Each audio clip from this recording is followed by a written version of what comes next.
On this edition of Prime Sports College Hoops with Greg and Zolly, we'll take a look at the start of conference tournament play with a preview of 16 more tournaments, including the ACC, the SEC, Big 12, and the Pac 12.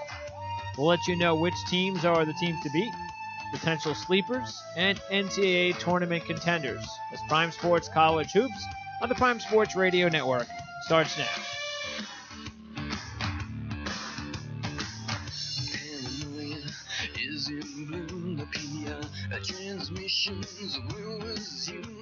All right, it's Wednesday, February 28th, 2018. I'm Greg DePalma. You're listening to Prime Sports College Hoops. And I'm here, as well as my partner, Scott Zolatoro. Of course, Scott is a sports producer, among other things. And he is real psyched about the baseball season for his Cubs and Orioles. But we got an opportunity to get started last week, Scott, on 16 conference tournaments. And we've got the 16 remaining, including the Ivy. Isn't it fun now that we could talk about the Ivy League with a tournament? Yeah, I mean, maybe eventually they'll go full-blown all 8 teams, but for now we just get to talk about the top 4. Yeah, that's okay. I mean, it wouldn't be bad for them, but it gets the job done. We got the Big Ten tournament starting today, though, so the first real big one gets going. Half hour, right? Illinois and Iowa, 5:30. Yep. At the Garden, is it? At the Garden. At the Garden, and then Rutgers gets like a kind of home game against Minnesota. Boy, what has happened to Minnesota this year? I mean, they have lost 10 or 11 or something. I mean, they've really. I didn't think they would be that bad. I mean, seriously. Now, Minnesota and Oklahoma are the 2 teams that are really Oklahoma. We'll get to Oklahoma in a little bit, but Lon Kruger. No spoilers, but he's a fine Lon coach. Kruger might be on he might be on his way out. He should, because they're not even going to make the tournament now. You know what's funny? I was looking at some of the bubble teams. Remember last week we were talking about. We mentioned obviously with the Big Ten, so we've already done that, and we both kind of felt. Of course, Nebraska's in the tournament. They've got now 13 conference wins, and 13-5 in the Big Ten. And I think when we talked last week, they probably had like 21 wins. I think they only played one since we last spoke. So anyway, I was looking at Lenardi's his stuff, and at the day after we talked, he had Nebraska as like first 4 out. Yeah, well, they're in. How in the world can Nebraska have even been first 4 out last week? With they were 12-5 in the conference. With 21 wins also. So there's definitely 5 teams in with the Big Ten, and that's the top 5.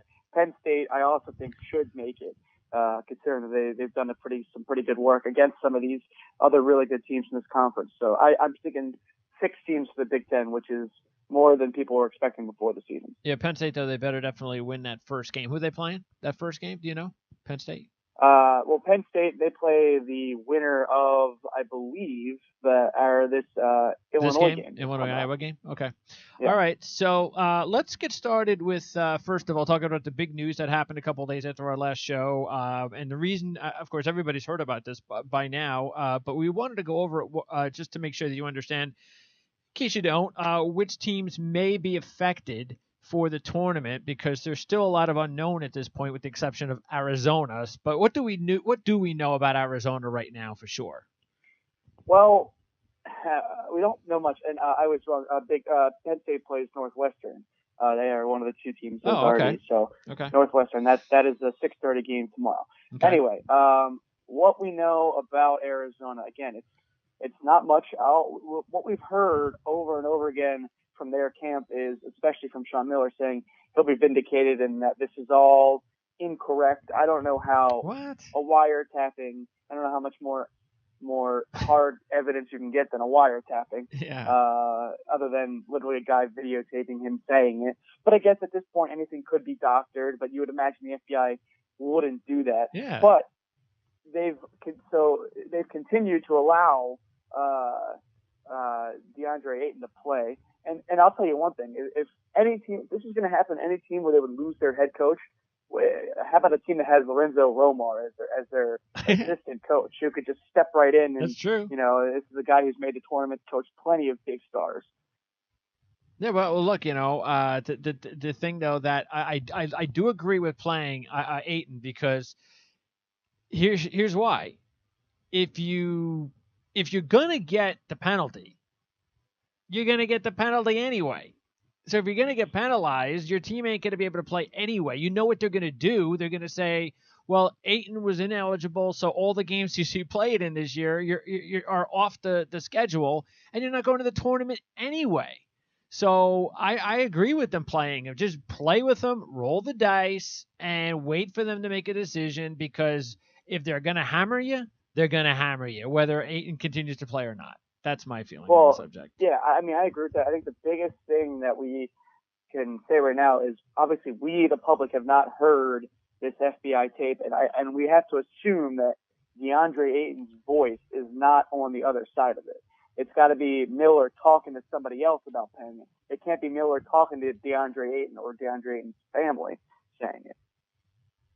Well, no matter though, there's just Arizona. Forget it. If you were thinking of, I know you like them. You were thinking about them as a Final Four team. I texted you after. I said it was literally the day after we had our show, and I was like, I think Arizona could be a Final Four team, and then boom, yeah, just like that. Well, no, first it was Trier. Trier was that's first, right, Trier. That's right, yeah.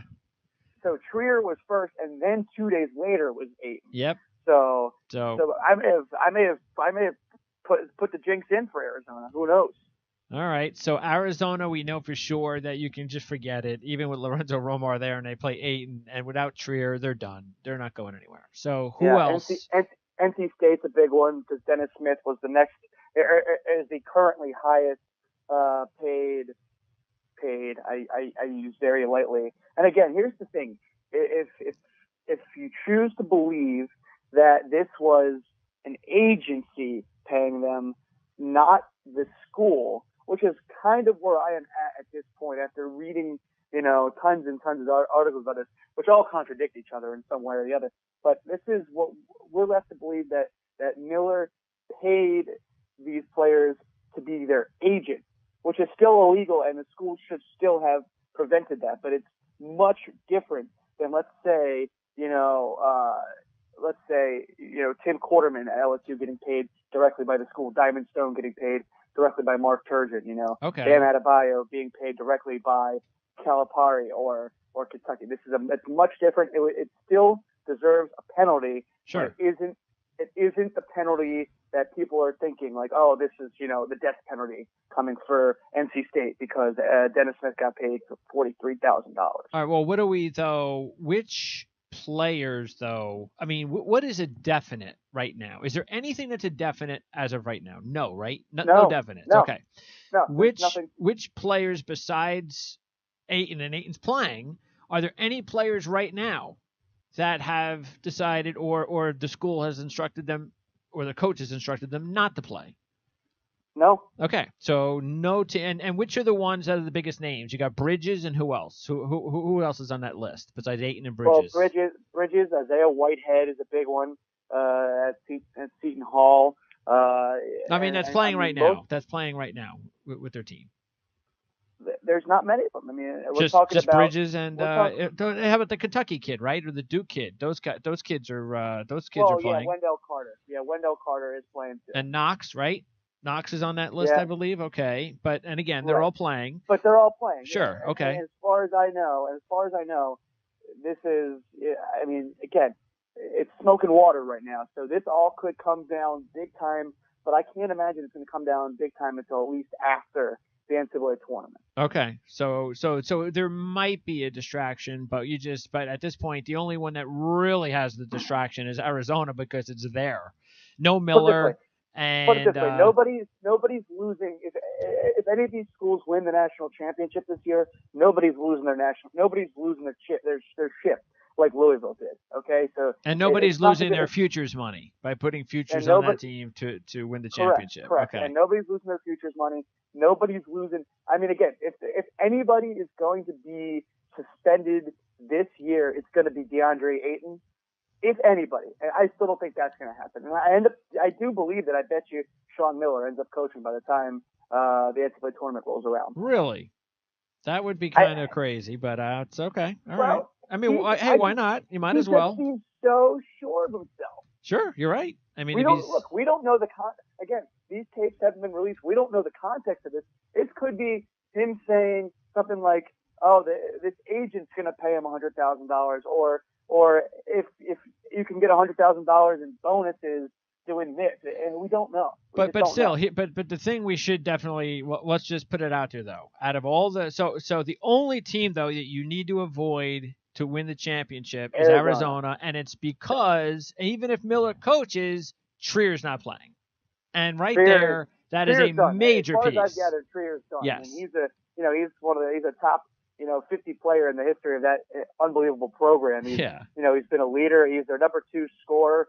Actually, him and Ayton averaged the same amount of points going into the suspension of Trier. So you can tell how important he is, and he's again a huge leader for them and an outstanding player. Yes. So there you go. So but his is a banned substance. His has nothing to do with the FBI. Yes, correct. His is he just done messed up. Yep. All right. So looking at the Pac-12 tournament, then let's see. The Pac-12 tournament is going to get underway on March 7th. And you've got Arizona. I know. See, here's another thing, too, with this bubble talk. Lunardi and look, I bring up Lunardi because Lunardi is like he's got the name. Yeah, he's got the connections. He knows what's going on. He's usually about 95% right. So he's got, which is Lunardi does not like the Pac-12. No, and look, we talked about it a couple weeks ago. Neither do I. I mean, I don't think this is a very good conference either. But still, how USC was like, I think he had USC last week, like last 4 in, which that's what he has him as right now. Yeah, he has him as a play-in 11 and 4 straight wins, 21 wins. And what's on paper? Come on, I mean, this is a tournament team. Yeah, I mean, there's a lot of people out there who would be, shocked that, Lunardi safely has Arizona State in, who has been a disaster the last month and a half. Yet USC, who has been really good the last month and a half, has 21 wins, 12-5 in conference, is couldn't be more on the bubble. Yeah, so USC right now in second place, they're only a half game back of tying Arizona for the conference title, for crying out loud. I'm telling you, they are in the tournament. So and then here's another thing. Just going back to Arizona State, if the tournament starts today, and Arizona State has one more game left, if the Pac-12 tournament starts today, Arizona State is a 9 seed. They're the 9 seed in their own conference tournament. Look at them. Lunardi has them safely in. Yeah, you see, that's the other thing. How are they? If they have got to have at least one more game left, maybe at least. So if they lose that game, they're 7-10 in the conference. 7-10 conference teams don't make the tournament. Could end up being the 10 seed if they lose that game. They have 2 games left. Cal tonight and Stanford on. If Thursday, they lose both of those games, they are out. I'm sorry, you do not get into the NCAA. No, I don't think any team has ever gotten into the tournament 3 games under 500 in their conference. Seriously. I think some teams have. I think a couple of teams have gotten into the tournament like 2 games under, maybe. This is just a guess, but I did this bubble stuff even last year, and I did some research. I haven't done it this year, but I'm pretty positive it's very rare that a team gets into the tournament that's sub 500 in your own conference. And again, we'll get into Oklahoma as well, too. A very similar situation. Yes. So Arizona State's got some work to do. But anyway, so really, this tournament is going to be huge because with the exception of Arizona USC, really, if any of these teams can make a run to the final. So give me a team. Give me a couple teams that you like. I feel like, and people are going to be like, I don't know. I feel like UCLA is going to be the team that comes up and surprises people. They've had a couple of really good days in the recruiting world, just to get some confidence going for Coach Alford. They play USC on Friday night. That's their final game. That game's at USC. I know that they've lost 2 in a row right now, both close games on the road, both 6-point, 4-point losses, Utah, Colorado.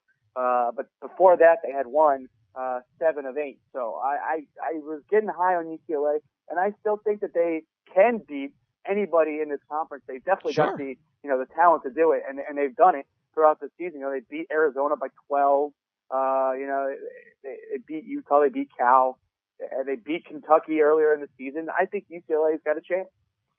All right, well, I'm sticking with Oregon too. I'm sticking with you. Okay, Oregon, and I'm sticking with Stanford. That was my team a couple of weeks ago. I'm going to stick with them. They've won 3 straight now, which is good.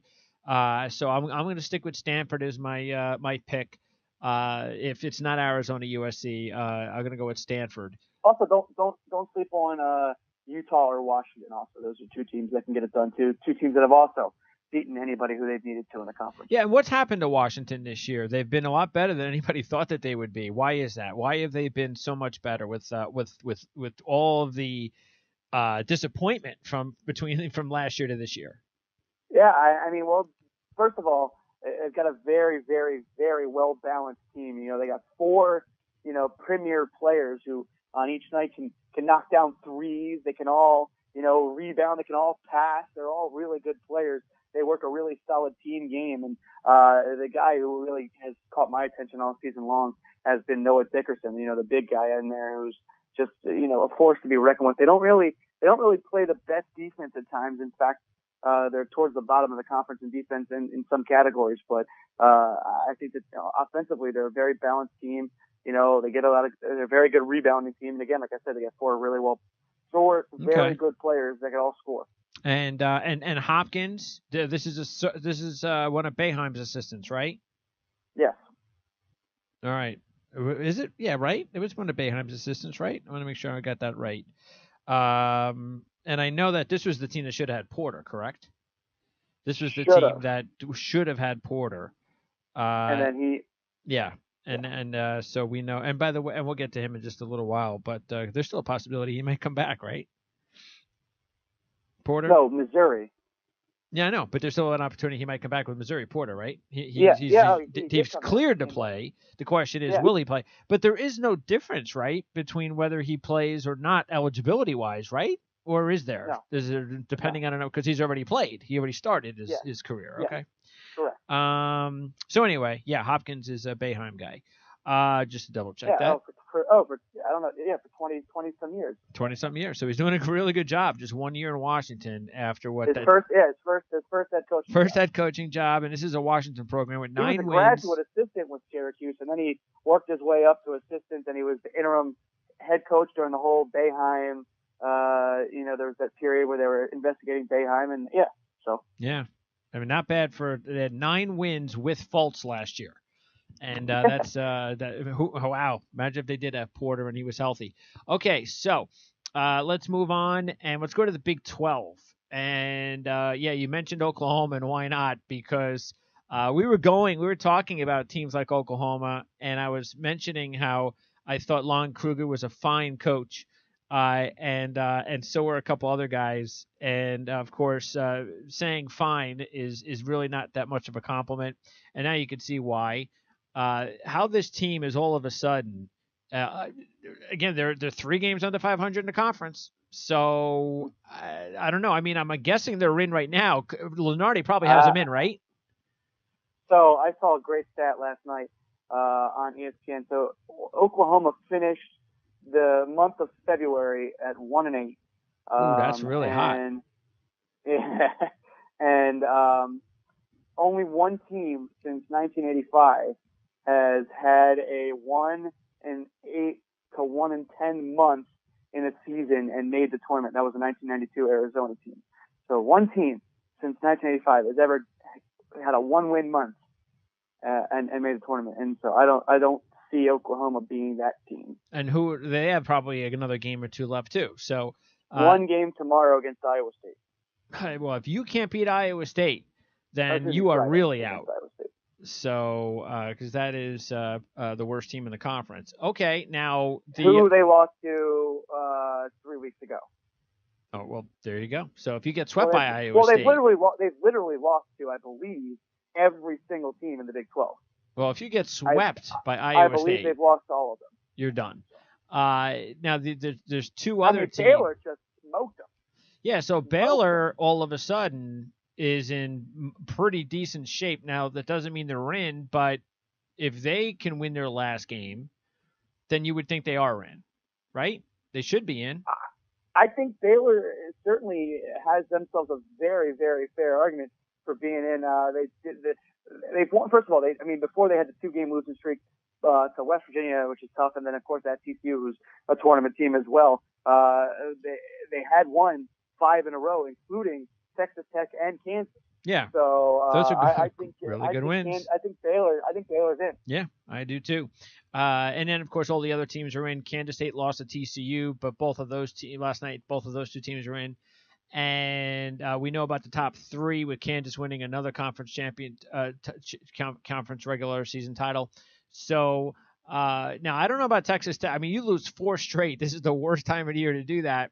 West Virginia, I don't know about West Virginia, but Kansas, I tell you what, for the first time, I tell They're you, dominant. the They're first dominant. time, and this is even going back to the last couple of years when they were really considered better than they are now. The only reason why ranking-wise they're high, but look, no matter what their ranking is right now, you know as well as I do that the last couple of years in basketball were so much better than what we got going on this year.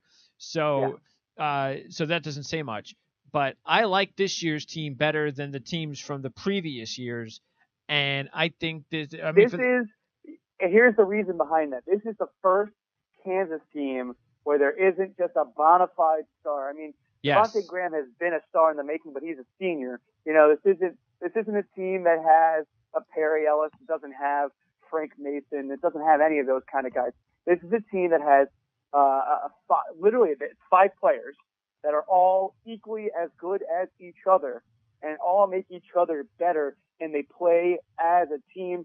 As this is the most team coached oriented team that Bill Self has had in a very long time. And I think that this is a really, really good basketball team. Again, the question is once you get into the tournament, this is a team that really runs 5 guys. Yeah, and they're not deep. And they'll bring in Garrett and Lightfoot off the bench, but those aren't massive producers for you. No. You know, Lightfoot can hit a 3 for you here and there. But the question is again, can this team really put a run together with just 5 guys?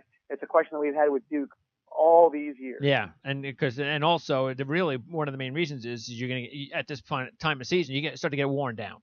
Exactly. Yeah, and then you get to. Well, luckily for them, they'll only have to go through 3 days of the Big 12 tournament. And by the way, if they were to lose in like the semifinals of the Big 12 tournament, that would probably be a good thing for them.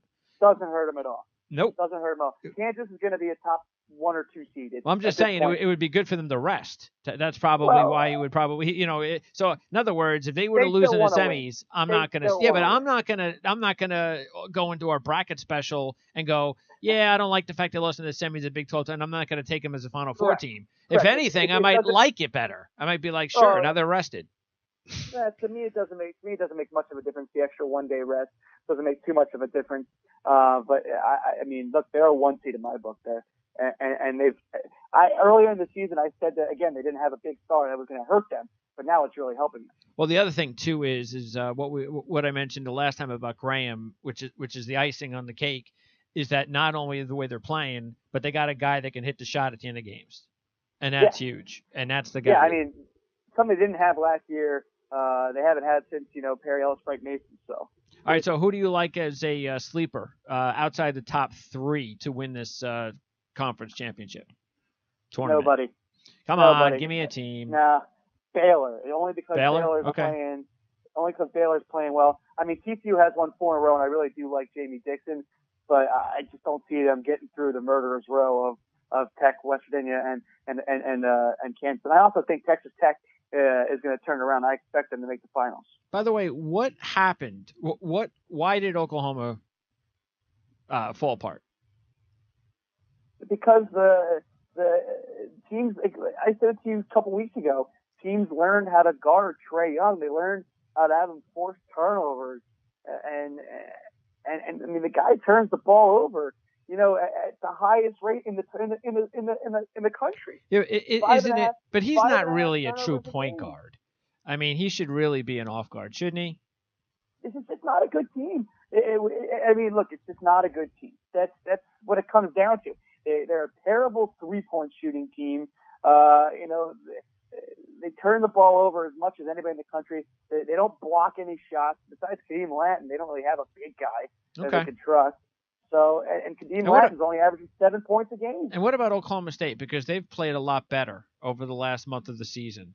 Do you give them a chance at all to maybe get to the semis or the final? No, I don't. I mean, a very, very well-coached team, as they always are, a solid defensive team as well. I don't give them much shot at all. I mean, they had the tough, they had a good win against Iowa State, but the Texas loss just was a huge demoralizer for them a couple of days ago. Yeah, they've won a couple of big games in the conference so far. I give them a shot. Everybody, that's the way everybody does.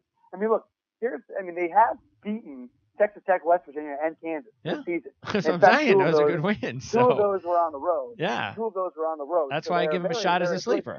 Yeah. And Jeffrey Carroll's a great player, too. I just don't think that's happening. All right, let's go to the SEC.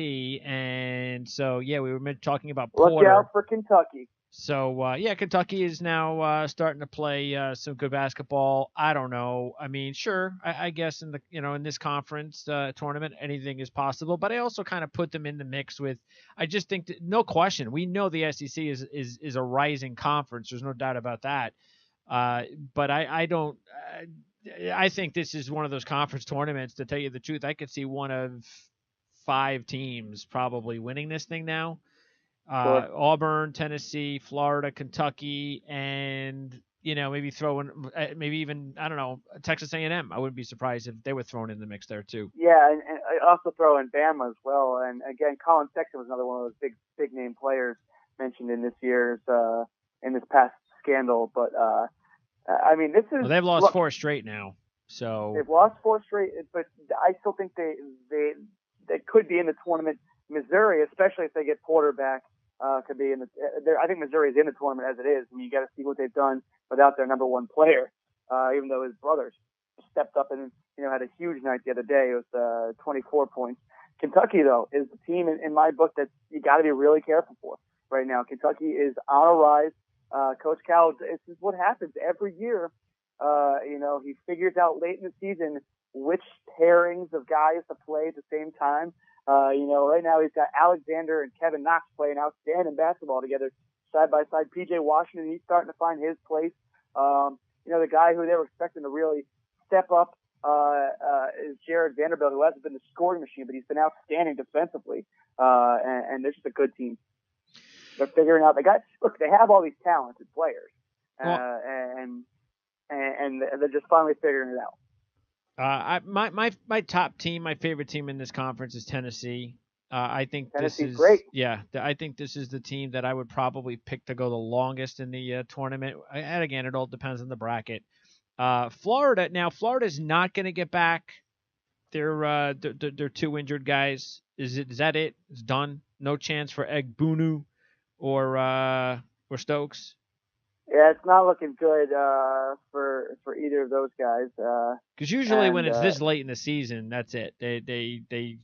But they've been lucky to have. Well, Egbunu got hurt the first game or the first minute or whatever it was. They've been fortunate to have some depth like Kevon Allen and Chris Chioza, who have really stepped up. These are some guys who have been there, who were good in the tournament last year. This team lost, a couple of really big players from last year, Devin Robinson being one of the biggest ones, who's been a star in the NBA G League so far this year, in the Wizards system. But Jalen Hudson has also been a huge, guy who stepped up. Look, again, a team that can win games in the tournament because 4 of their top 6 players are not freshmen. Who's your sleeper then in the SEC? It's tough to pick a sleeper when there's a team when it's a league that's going to have 7 or 8 teams in the tournament this year. Who would you take between Mississippi State, Missouri, Georgia, LSU, South Carolina? Well, Mississippi State, but that's only because what they've done in the last month has been pretty impressive as well. This is a team that started out, pretty bad. They started their SEC conference play, I believe, losing 6 of their first 8 games. Then they had a nice little run, and then they've just been, pretty balanced since then. They're a pretty solid team. Weatherspoon is a treat to watch. He's a guy who can dish the rock as well as score as well as shoot, and he's shooting 50% from the floor. Of course, that's Quindary, not his brother Nick. Okay. Who are both outstanding players. All right, so let's get to another conference tournament that will be beginning on March 7th, and that is the Big East. And you've got, of course, Villanova as the Big East. And we know if Villanova were to play Xavier in the final, that it's going to be a 30-point win for Villanova, because that's just for whatever reason Xavier just can't. Remember, that's not what I said last time. I said I wouldn't be surprised if Xavier figures it out. Chris Mack's a great coach. I wouldn't be surprised if they figure it out and make it a tough game. Xavier, they're 2 of their 3 losses in conference have been bad losses to Nova. But besides that, they really are a very, really, really good team. Oh yeah, that's why they'll be a tough tournament team. A team that with the right matchups in the tournament could win this NCAA tournament. As long as they don't have to play Villanova. Then they'll be fine. Now Villanova, I think tonight Seton Hall could have it for Villanova, because I don't know how Seton Hall went into that losing streak they were in, but they've gotten out of it. They've won 3 straight, so this probably would be considered. I don't know, maybe this is senior night for them, and they've got a lot of big seniors, a lot of key veteran guys here. Three really good ones.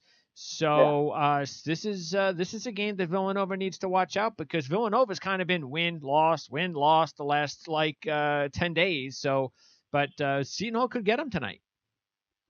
Yeah, I mean, look, Seton Hall is, in my opinion, probably the 3rd best team. I think they're a little bit better than Creighton in my book. I think they're the 3rd best team in the conference. They've won 3 in a row, like you said. They're definitely in the tournament for a 2nd straight year, so that's really exciting for the fans in Newark. And look, I wouldn't be surprised if Seton Hall could be a team that can make a Sweet 16 run, just because, like you said, they're so deep. Well, I mean, they're not deep. They're so talented with upperclassmen. Yeah. Kadeem Carrington, Desi Rodriguez, Angel Delgado. These are 3 stars. And you throw in, Miles Powell, the sophomore guard, who is just learned under the hands of Rodriguez and Carrington, and so they got Miles Powell for 2 more years to come too. Seton Hall's in a really good place right now. Probably the best place in the last 30 years of this team. And what do you think about also Creighton? I mean, they had a nice win against Villanova. Big win the other night. So what do you think about their chances in this tournament and in the NCAA tournament?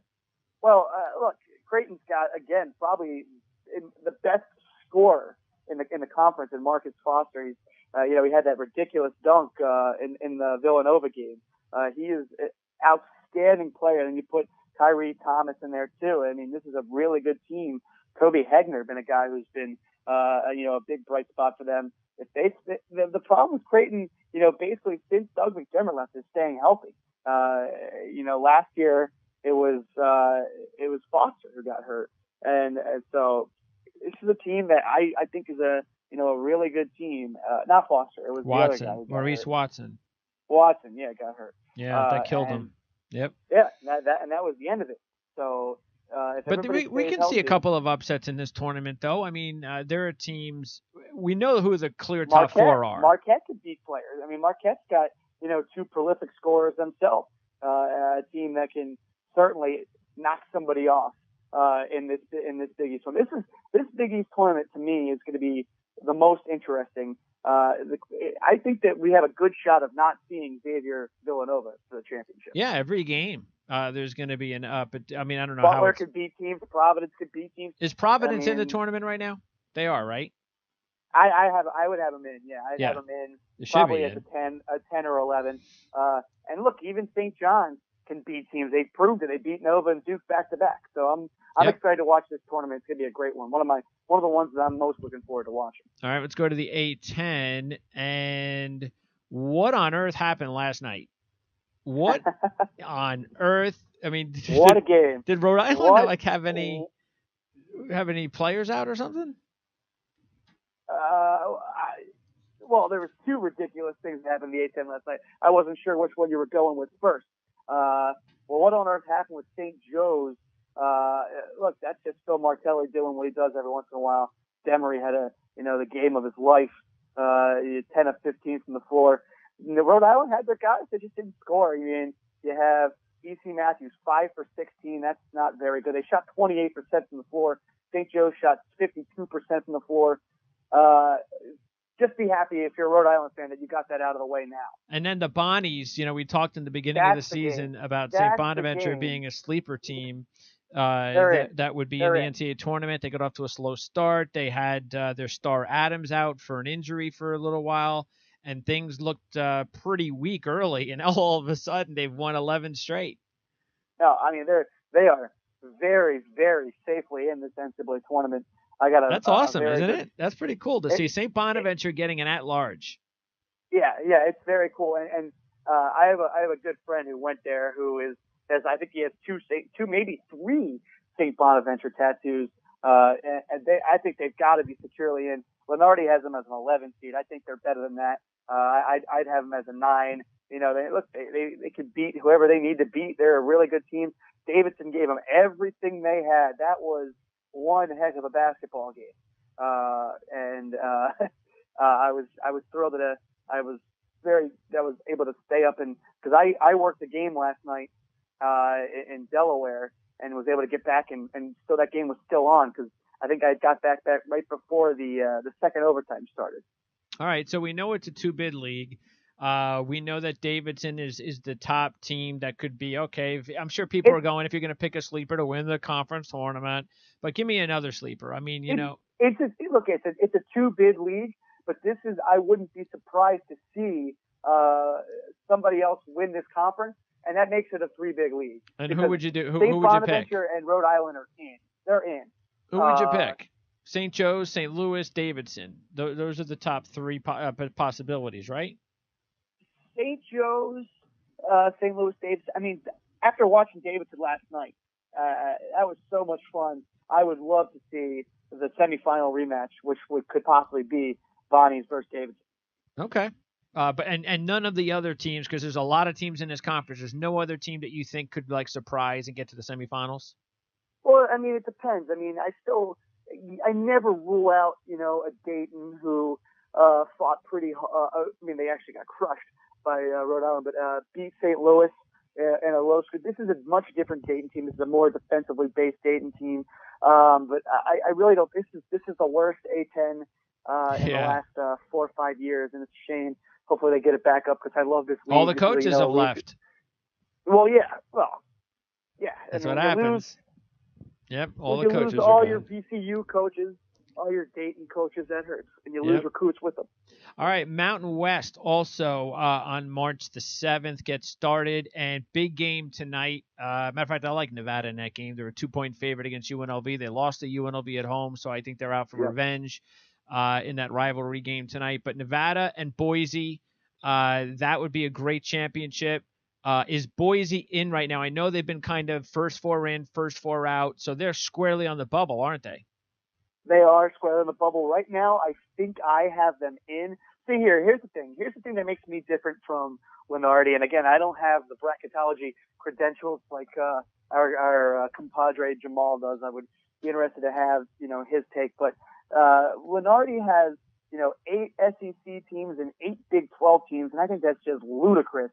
I don't understand how like a team like Bama who has struggled and done stuff. How could they be in over Boise, who has had an outstanding season and a very good player? Yeah, they've got a premier player. They've got a good coaching staff. They've got a great fan base. I don't understand how they could be just not even in the conversation. So I would have Boise in. So I'm almost rooting for Boise to win this tournament to have both them and Nevada in because Nevada's an absolute lock. And the team that I've really liked and I've really been pulling for the last couple of years is Rodney Terry's Bulldogs.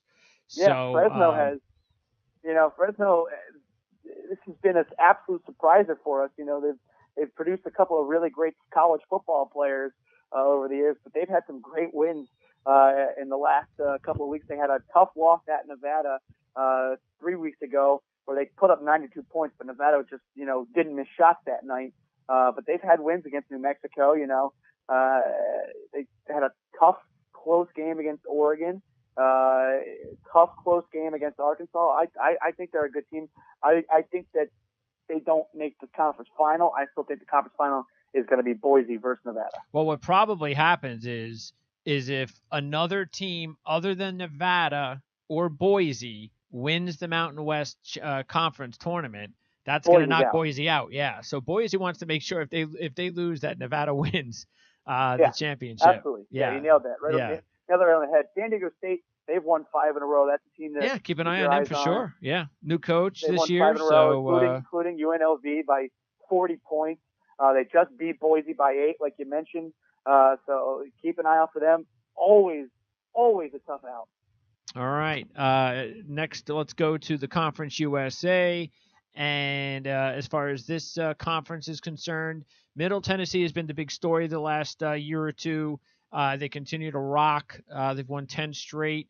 They're a 1-game lead over Western Kentucky and a 2-game lead over ODU. And those are definitely clearly the top 3 teams in this conference. Yeah. And this is another one that how could you only put one of Middle Tennessee and Western Kentucky in? I think Western Kentucky can beat the bottom of the SEC. I think Middle Tennessee beats the bottom of the SEC. Right now you have Middle Tennessee in the top 25. Well, Western Kentucky beat Purdue. Yeah, exactly. back earlier in the season. Yeah. Yes, and you're talking about a team in Western Kentucky that is, 1 game behind a team that you have squarely in the top 25, and Middle Tennessee, another team like Nevada, who's should be an absolute lock to make the NCAA tournament. How can Western Kentucky, a team who has only lost 2 conference games, possibly, be considered out over a team like Texas A&M, who's lost 9 conference games? I just don't get it. Yeah, Western Kentucky's win over Purdue has to mean something. It really has to. It has to. So and look, everybody will say that's a different Purdue team. Whatever. That was in the. No, I agree. Yeah, that'll be the committee when they don't put Western Kentucky in and they're on the committee show, they're on the bracket show, and they ask them about that. That's what they'll say, because they always want to fit their criteria of how they screw teams. And it wasn't even a home win for Western Kentucky. It was a neutral court win. Yep. And don't forget the day before they beat Purdue, they only lost to Nova by 8 points. They actually led that game. Yep. They led that game. And we know Middle Tennessee, what they've done in the conference in the NCAA tournament the last 2 years, right? Middle Tennessee, yes, two of the last 3 years. Middle Tennessee is no longer a sleeper. This is a team. They're still going to be unjustly given like an 11 seed or something like that. But that's just rude and unfair for the team, for the 6th seed that has to play against them. All right, so this could be a 2-bid league. And by the way, Old Dominion is also a team that has been playing some pretty good ball the last couple of years. Similar situation in the Mountain West. If Old Dominion somehow wins this conference, that might knock Western Kentucky out, because the Conference USA cannot be a 3-bid league. It just cannot be. No, that's right. So hopefully we'll get Western Kentucky and Middle Tennessee in the championship game. If Old Dominion knocks off Western Kentucky in that semifinal, and then they beat Middle Tennessee, they deserve to be in my book. All right, next up is the Sun Belt, and the Sun Belt Conference, another conference championship getting started on March the 7th. 1-team league. There's not much else we have to say about it. Yeah, Lafayette's the clear best team in this this conference. They've dominated everybody. Their loss, this has just been such a good team. Their loss was a tough one to the number 2 team in a game that they put up, I think, 90-some points too, and that was Georgia State at Georgia State. So, I still want to call them Lafayette. Louisville is in, or Louisiana's in. Yeah, I agree. Louisiana Lafayette is well, again, they're in if they win the tournament. They're not going to get an at-large, are they? Yeah. This is a 1-bid league. 1-bid league. I mean, they do have a 35 RPI though, which is not bad. But 1-bid league. But yeah, we know they're not going to be a 2-bid league. Yeah, we get that. It's a 1-bid league. So they better win. Because, and by the way, this would be a team that could win a game in the tournament. Yeah, this is a Sun Belt that always can surprise you with, Coastal Carolina, they've done this in the past. Appalachian State, they can do it. Louisiana Monroe, they can do it. So it's not Louisiana. Look, Louisiana should win this conference. But I wouldn't be shocked if this is the one where, like Mount St. Mary's a couple years ago was like a 16 and 19 team that made the NCAA tournament because they won their conference. The WAC is also a one bidder because New Mexico State is for real. There is no doubt that New Mexico and they only have 8 teams in the conference. So. Yeah, well, look, but there's no doubt though that New Mexico State, as long as they don't screw anything up and win this championship, that they are going to be a team that is going to have a really good chance to pull off an upset in the bracket. Yeah. They've already beaten Miami. They swept New Mexico. Yep. They beat Illinois. They beat Davidson. They beat Illinois. They only lost by 5 to USC. Yep. So they competed in the first half pretty tough with St. Mary's. They beat New Mexico by 20. I don't know how much more you need to say about them.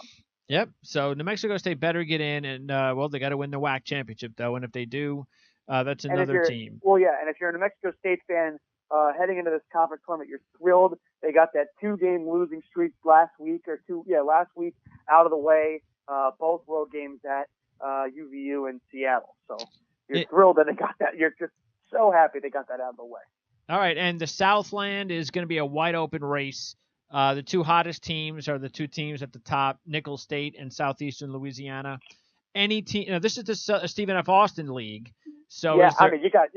In my opinion, you got 5 teams that can win this thing. I don't think Lamar has the absolute sheer talent. New Orleans is a team that's been there and they've made the NCAA tournament, played in the play-in 16 game. Was a fun team to watch. Nicholls is 14-2, Southeast Louisiana 13-3. Again, you can never count on Stephen F. Austin. I think Stephen F. Austin, they just lost the other day, but Nicholls and Southeast Louisiana both on 6-7 game win streaks. But Stephen F. Austin had a 5-game win streak of their own before they just lost to Lamar. So, and they could just score in bunches. This is a really, really good offensive team, as they usually are. So I don't count them out. In fact, I think they're going to win the tournament. Which team? Stephen F. Austin. Stephen F. Austin. All right, I'll go with Southeastern Louisiana. I like the rebuild that's going on there, and maybe they'll be able to put it all together in this tournament. Six balanced scorers. Stephen F. Austin has this year. They don't have the big Viking guy, but it's a team that people haven't heard from in a couple years, and they'll hear from again this year. All right, let's go to the tournaments that will get underway on March the 6th, starting with the ACC. And Virginia has run away with the ACC. They're still the top team, RPI, in college basketball. And I'm going to tell you right now, I still don't trust this team come tournament time. No, they're going to find a way to lose. I don't know. Because they don't score. They don't score. That's you can play defense all you want, but if you find a team that comes out shooting hot, look, Virginia is in the bottom 40 in scoring in the NCAA. Now, of course, they're number 1 in defense, and it's not even terribly close. They don't rebound all that well. They don't assist all that well. They don't score in the paint all that well. They don't win the paint battle all that well. They're just a reckless defensive team who right now, the one loss to Virginia Tech, who's by 1 point. They've lost one game by 1 point. Speaking of sleepers, I would say that everybody knows the top 3, Virginia, Duke, North Carolina. Everybody else would be a nice little sleeper, and of course Clemson can't be a sleeper. Clemson with their big wins can't be a sleeper. Yeah, but to win the championship, I'd still think that they would be considered. Which championship? The ACC championship. Conference? Yeah, I still think it. Nobody's going to expect Clemson to win the ACC championship. I'm telling you. I still think many people are shocked that they're actually in this position. When you look at them on paper, they just lost another player a month ago and they're still winning. I don't know how they're. Yeah. This is like their roster on paper is worse than it's been in the last 2 or 3 years, and they're better than they've been the last 2 or 3. It's crazy. Yeah, losing Grantham, you would have thought that would have been the nail in the coffin, but they just keep winning. It's really, but NC State loved the job that Keats has done so far with the team this year. Outstanding. So I definitely think they're a sleeper. Now, what Miami did last night is going to make them an interesting sleeper. And I think that Virginia Tech team is for real. I mean, that's a team to watch. How can you say they're not? They're the only team to knock off Virginia. They're the only team to figure that monster out. It's got to be. I mean, at least and then they just beat Buzz Duke. Williams. Look what Buzz Williams has done with this team. I mean, in just such a short period of time. Yep, they beat North Carolina. They beat Duke. Notre Dame.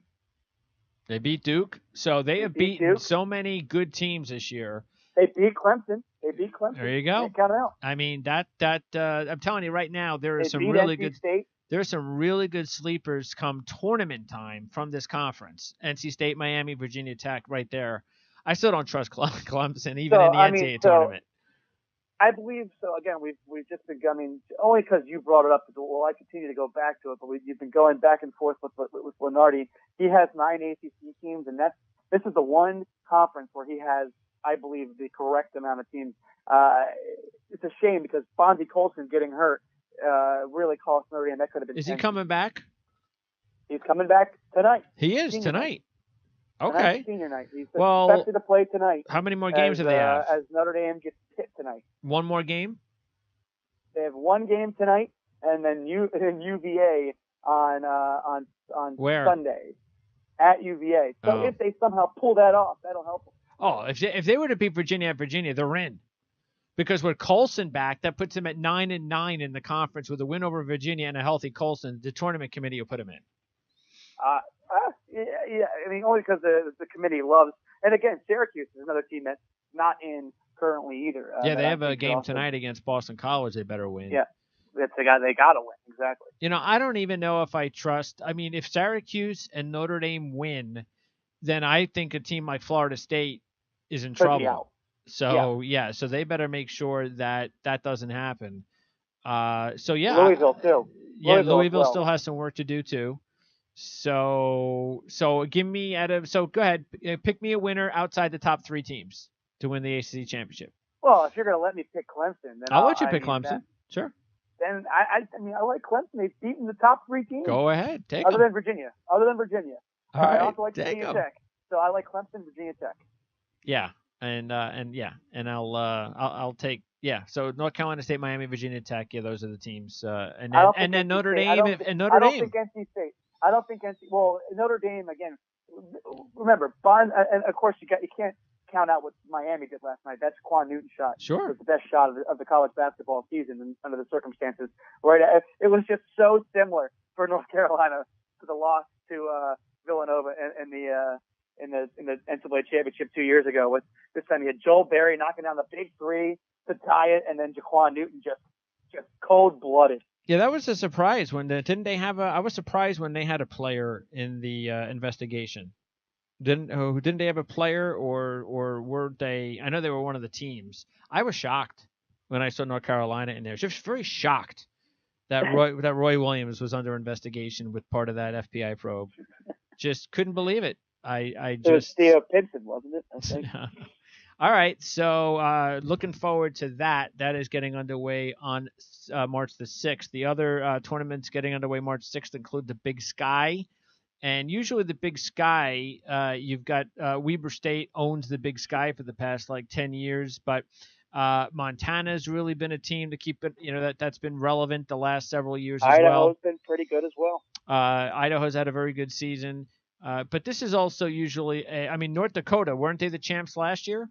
And they've had a terrible season this year. This is a weird league. I mean, Portland State's had their years. Eastern Washington had their quick run. Montana State had their quick run. Weber State has, I wouldn't say they've owned. They've been the team that's gotten there. Well, they're always there. They're always at the top. Like you said, this team, Montana and Weber State, the only 2 teams that are always at the top. Whether they win or not, they're always a good team.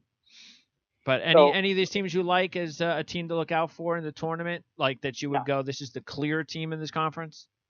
Well, no. No. And it's also a conference where I don't think you have to worry about any team in this conference upsetting anybody. Yeah, they never do.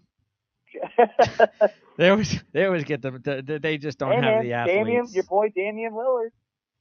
Yeah, Damian Lillard. Well, they don't have the athletes, so no matter what story. Idaho, like you said, all 5 starters back from last year. Montana had 4 starters back. So there'll be veteran teams, but it don't matter. They'll get toasted in the tournament. Okay, let's go to the SWAC, the other team, the other conference that'll get started on March the 6th. Any teams here in the SWAC that you want to separate from the others? Well, the SWAC is it's an interesting conference. I mean, you got what 6 teams, 2 games yeah. separated from each other. Who the heck can pick this thing to win the? I can't. Yeah. I honestly can't. There's no. And I can only tell you. I can tell you for certainty the only game that I have watched in this conference all season was Arkansas Pine Bluff against Grambling a long time ago. It was on ESPNU. It was a hell of a game. Hey, well, that was the top 2 teams in the conference, possibly. Yeah, when I watched it, it was early in the conference season too. It was just one of those Friday ESPNU games or something like that. I don't even know how I stumbled upon it.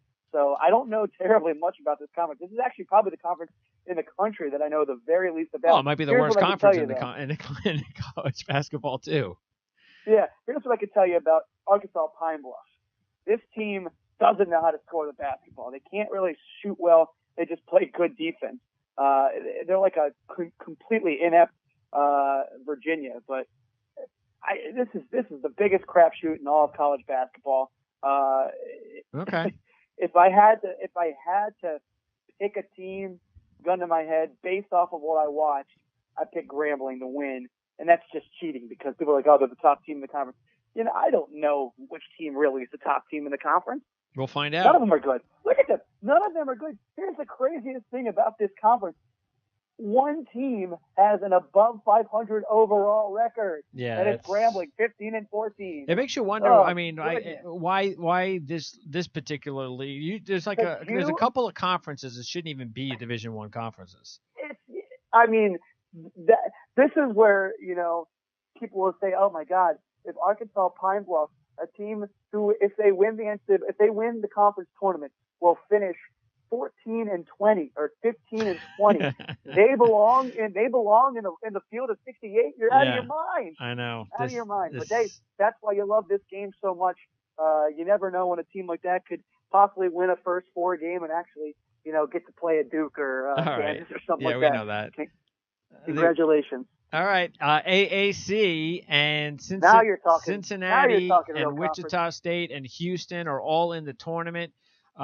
Good for Houston. They've really come on to make this a 3-team conference race. Wichita State's playing their best basketball of the year. When's that Cincinnati-Wichita State game, by the way? Well, first of all, big bounce back for Cincinnati for winning those last 2 games after losing to Houston and Wichita. That game is on Sunday. It's the last day of regular season basketball. It's a CBS game. Awesome. Really looking forward to it at Wichita. It's on big CBS, not even CBS Sports. Big Should CBS. Be. Looking forward to that. Big win for Cincinnati against Tulsa, though, 2 nights ago. Well, this is a nice 3-team race, and I still think I still like Cincinnati, but Wichita State. How could you not? But Cincinnati, we deserve a Cincinnati-Wichita State or a Cincinnati-Houston championship in this conference, and we're going to get it. It's going to be really exciting. Cincinnati's got that 1 seed. Assuming they win one of these last 2 games, and then, especially if they beat Wichita State. And then, so Houston, Wichita State for the semifinal, looking like possibly, maybe a Temple, Cincinnati. I like Temple. They can really put together if they want to. I like Memphis. This is the best Memphis team we've had in a couple of seasons. Riding this 4-game win streak in which they beat Houston. They put up 91 points. So who do you like, though? Would it be outside the top 3? If you had to pick one, would it be Temple? Yeah, I think it would. Like I said, Memphis has been really good too, but Temple has proven they can really hang tough with these guys. Really, really close game at Wichita State. Beat Wichita State at home. Yeah, they got good players and a good coach. Beat SMU. Lost only by 2 to both Cincinnati and Houston. Really, really good basketball team. Hung tight with Villanova too, and beat Clemson and Auburn earlier in the season. So there you go. Yeah, look out for Cincinnati, Wichita State as Elite Eight potential Final Four teams. I think Temple finds their way into the semifinal against Cincinnati, and that would scare Cincinnati. All right, AAC will be on March 8th. March 10th is the Ivy. And the Ivy is this is year 2, right, of the Ivy tournament? Year 2 of the tournament. So you take a look here, and Pennsylvania is the hot team right now. Harvard. It's a Penn Harvard final. It should be. So Yale doesn't have it this year? I don't think Yale has it this year. It's been inconsistent. They can't really on any given night, other than Oni. They can't really find big buckets. They get out rebounded. This is not the 3-point shooting team they have been in the past. I don't think Yale's got it in them this year. Look, obviously they'll make the semifinal by way of finishing in the top 4. Yeah. But I who do you like then? Penn or Harvard? I like Penn. I like Penn. I think it's about time that it's somebody other than Harvard or Yale in this conference. And Penn, historically one of the better teams way back in the day. 23 NCAA tournament appearances. Only loss was at Harvard. So, and again, another team that they battled Temple tight. I think this is a good team.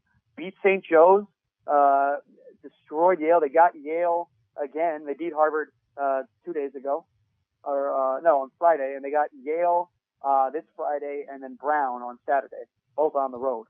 All right, but you don't think that an Ivy League team will win a tournament game, do you? Well, Penn, I mean, look, this is a league that could be. So I know you don't really like to count when I say if you get that 16 playing game, it's a win. No, that's okay. As long as you do it against a decent team, sure. Right. Sure. Then I could see if Penn. Yeah, but they won't put Penn in one of those things. They'll always put Penn. They'll always put them in the. Penn, right now, you would put Penn against They always put them in against a good team. They always do that. 14 or 15. They're going to play against Purdue, Michigan State. Yeah, exactly. Arizona, they're going to put them against a really good team. They always screw the Ivy. Auburn, yeah. They always put them up against his. That would be nice. Putting them up against putting an Ivy League team against Auburn. That would be good. That would be their best shot. Yes. Better than a young Purdue team with no experience in the tournament. That would be good. Better than Purdue or Duke or Ohio State. West Virginia would just be just too much. Yeah, that wouldn't work. All right, so that is going to be on March the 10th, and then the final conference tournament begins on March the 12th. That's the Big West, and right now UC Irvine, Santa Barbara, the Gauchos, and UC Davis are up top, along with Cal State Fullerton. So, do you have any teams in the Big West that stick out to you?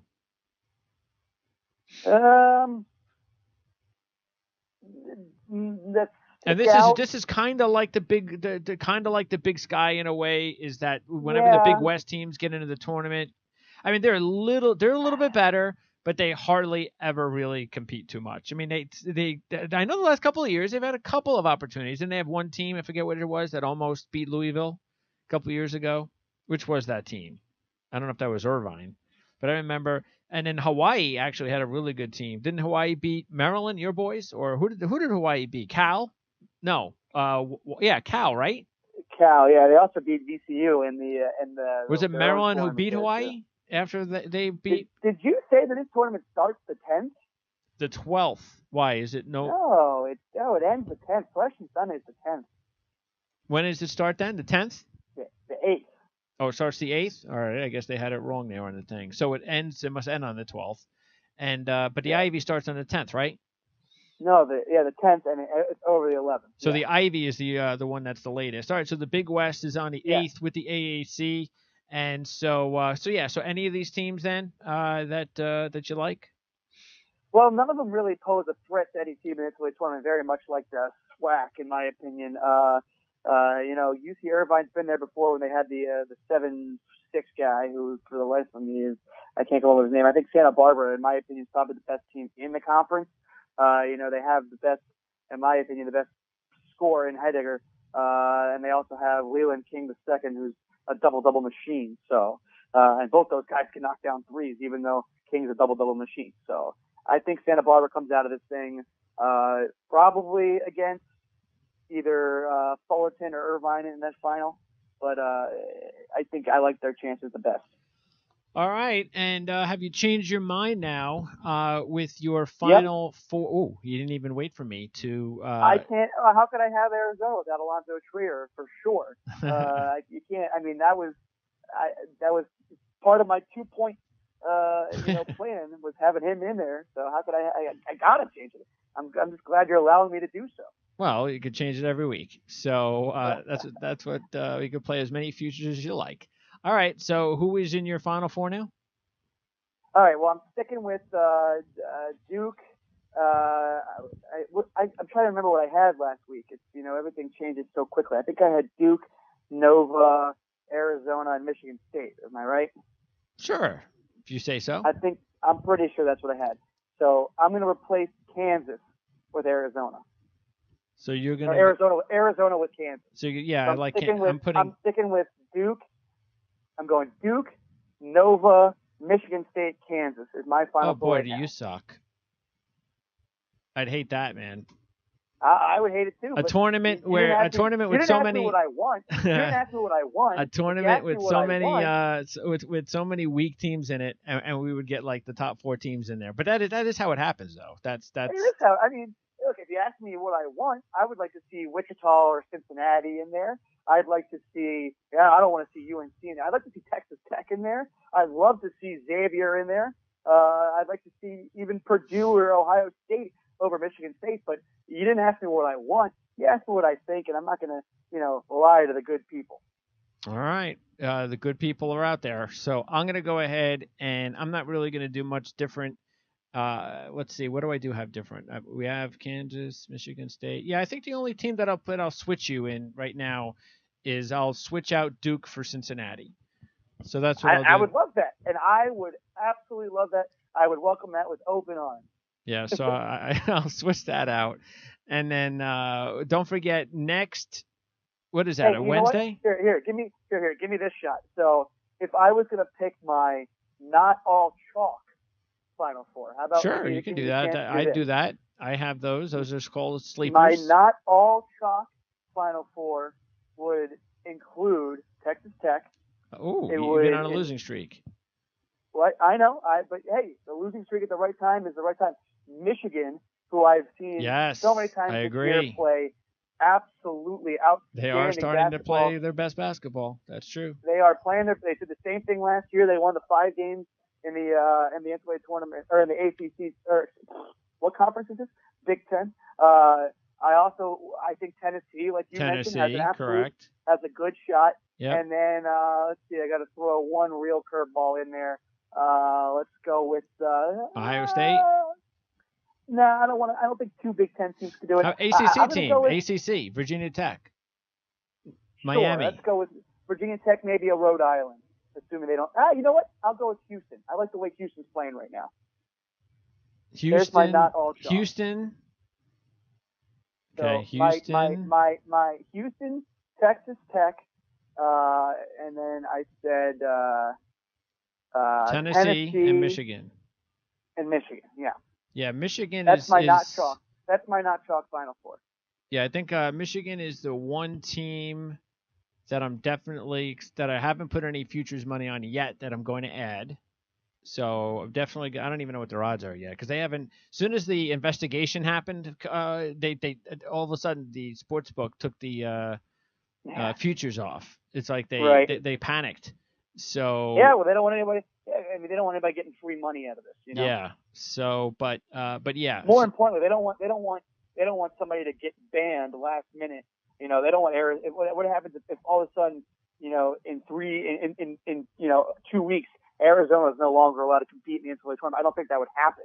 I think we would already have to be, established at this point. Yeah. All right. But definitely like what my boys at Michigan are doing, no question. That's because John Beilein knows how to coach, and it takes his players almost all season to figure him out. Yeah. But when they do, I'll tell you though, he's got an incredible roster. And again, this is coming from a Maryland fan who I've watched practically every Maryland game this year. They played the beating that they put down on my boys in College Park this past weekend was the worst beating I've seen a Maryland team take in a long time. Yeah, they're definitely and by the way, next year they have probably Bayline's best recruiting class. Not even probably, it's his best recruiting class since he brought in what's his name, the point guard and the big boy, Trey Burke. Trey Burke and what's his name? Who was the big white boy? What the hell is his name? Mo Wagner. No, that got drafted by Oklahoma City. Oh. The big white. McCray, not McCray. It's something like that. McCreary. Oh, you're killing me. That's sad for. See, this is what shows you when you're a athlete. Michigan fan. I know. Mitch McGarry. There you go. Oh, for God's I couldn't even sake. believe. I mean, the injury must have killed him because I don't know he's a tweener too, but he was a dominant college player. He was one of those players that should have stayed in school. Sure was. He should have stayed in school. Sure was. Just like Trey Burke. Just like Trey Burke. They both should have stayed in school.